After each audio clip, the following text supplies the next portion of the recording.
Hi, I'm Marc Bates. So, people ask me, how do I practice my faith? I usually pause for a moment because for me, faith isn't a set of rituals I perform or doctrines I repeat. Faith is something lived. It's a rhythm of being rooted in the ancient story of creation and the call to be God's imager in the world. That idea that we are made to image God drives everything I do: my study, my teaching, my work, my rest, my relationships. It's the heartbeat of what I do at Rabbit Room Apologetics, and it shapes how I see the world through the lens of the Second Temple Jewish worldview and the divine counsel framework of Scripture. So let's start where the story begins, in Genesis.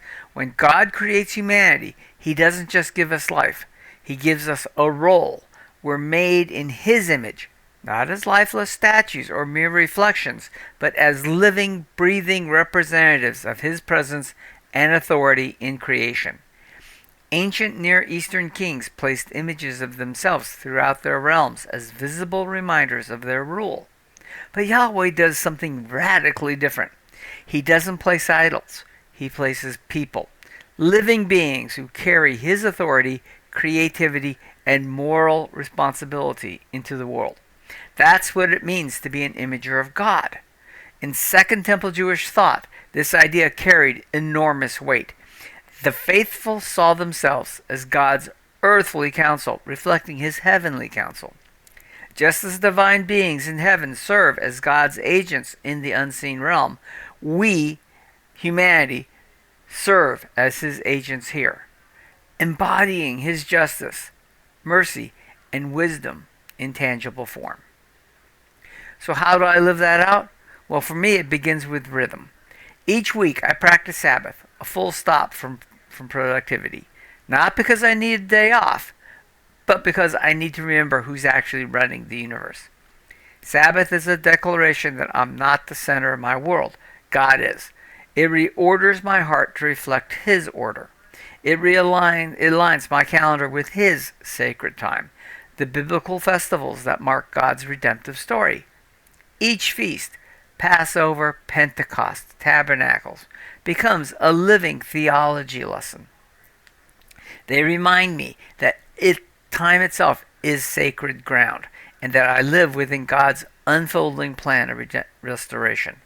These patterns, weekly and yearly, are not legal obligations. They are acts of imaging.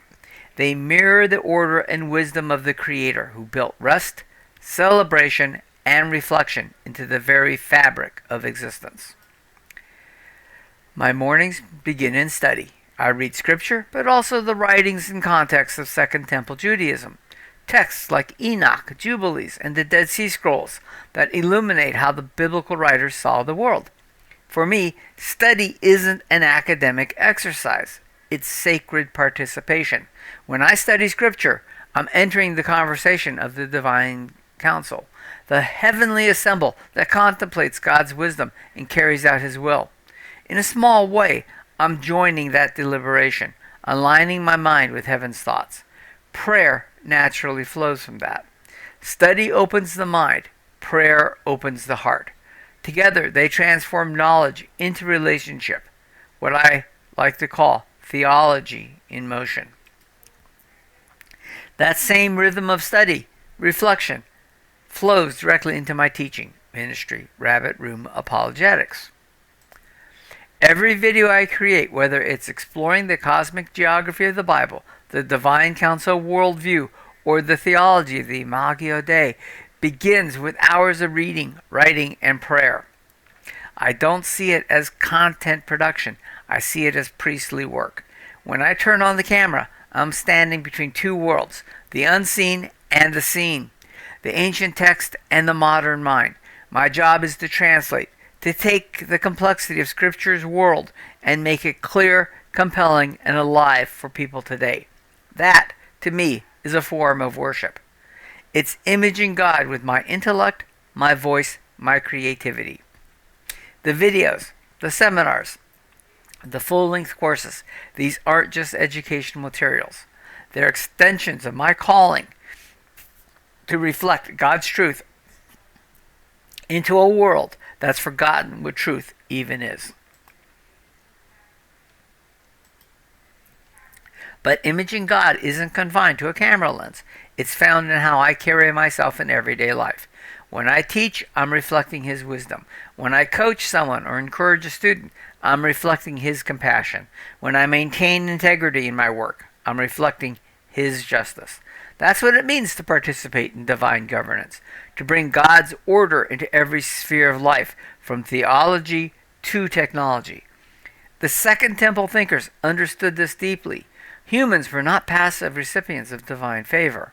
They were active participants in divine purpose.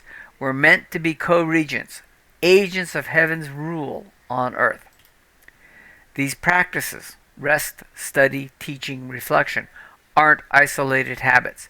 They're facets of a single mission: to manifest God's presence in the world. Worship aligns my will with His. Study aligns my mind with His. Teaching extends His truth into the community. Rest declares my trust in His sovereignty. Together, they create what I call covenantal rhythm, a life intentionally patterned after God's own design. And in that rhythm, I find peace, purpose, and power to live faithfully in a distracted age. Of course, there's one imager who does this perfectly: Jesus, the visible image of the invisible God. He is the true reflection of the Father's nature, and the one who restores our ability to reflect that same image. When Paul says, "Imitate me as I imitate Christ," he's reminding us that faith is apprenticeship. We learn to image God by looking at the one who did it flawlessly. Through Him, our fractured humanity is restored, and we're invited back into the vocation we were created for, to rule and serve creation as God's faithful representative. For me, Rabbit Room Apologetics is simply the modern expression of that ancient calling. It's my small corner of the digital world where theology becomes discipleship, where the study of the ancient text becomes fuel for our modern faith. It's a place where I get to help others recover what it means to be human, to see themselves as divine imagers, carrying God's wisdom and presence into classrooms, workplaces, and homes. I don't even think of it as building a platform. I think of it as extending the reach of the divine council's mission, one that began in Eden and will culminate in the new creation, when heaven and earth are finally united under one rule. So how do I practice my faith? By walking in rhythm with God's story, studying, resting, creating, teaching, and imaging His presence wherever I go. It's not perfection I'm chasing, it's participation. Participation in the divine purpose that God set in motion when He said, "Let us make humankind in our image." Faith for me is co-regency. It's ruling with humility, serving with wisdom, and teaching with love. Every time I step into the study, open a text, or press record, I'm joining that mission again. And that's the story of how I practice my faith as an imager of God, a participant in His divine counsel, and a teacher dedicated to helping others recover their place in that story. We were made to reflect His glory, and every act of learning, teaching, or loving that brings heaven's wisdom to earth, that's imaging God. And that's faith in motion. Thank you very much.